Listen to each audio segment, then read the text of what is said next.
Train চলে যাওয়ার পরও গেট উঠছে না, কারণ আবার একটা ট্রেন আছে, ভালোই লাগছিল না। তো যাই হোক শেষমেশ রেল গেট উঠে গেল। দেন আমরা চলে এসেছি, দেখো কোথায়, এই যে ডোমিনোজে। আজকে দুজন একান্তে সময় কাটিয়ে এখানে সন্ধ্যে খাবারটা চলো অর্ডারটা করে দিল কর্তামশাই, অর্ডারটা ওরাই নিয়ে এসে দেবে। এবার আমরা গিয়ে উপরে বসবো। তো সুন্দর একটা রাস্তার ধারে সিট পেয়ে গেলাম, মানে টেবিল পেয়ে গেলাম, সেখানেই দুজন বসে লাস্টে বাইরের দৃশ্য অনুভব করতে করতে তাকে দেখা আর এখানে ওয়েট করা কখন পিজাটা আসবে। তো দেখো খুব সুন্দর লাগছিল, কারণ অনেক দিন পর আমরা দুজন এরকম একান্তে সময় কাটাতে পেরেছি।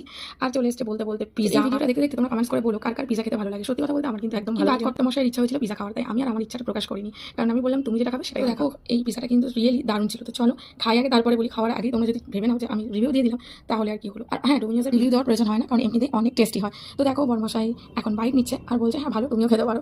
তো আমিও তো খাবো অবশ্যই, বাট আমারটা আর কি ভিডিও করবে বলো, তাই ওকেই ভিডিও করলাম। ভিডিওটা কেমন লাগছে তোমাদের কিন্তু জানাতে ভুলো না। ছোটো ছোটো এরকম ব্লগ পেতে হলে অবশ্যই কমেন্টস করে জানাবে। আর এই ছোটো ছোটো ভিডিওগুলো তোমাদের পার্সোনালি কেমন লাগছে সেটাও জানো। আমি একটা স্লাইস পিজা খেয়ে ফানটা খেয়ে নিচ্ছিলাম, কারণ আমার পিজা ততটা ফেভারিট না, তোমাদের আগেই বলেছি, কিন্তু এটা খেয়ে বেশ ফ্রেশ লাগলো। তো যাই হোক কোল্ড ড্রিঙ্কস কিন্তু অনেকদিন পরে খাচ্ছি, কারণ আমি যতটা পারি এই সমস্ত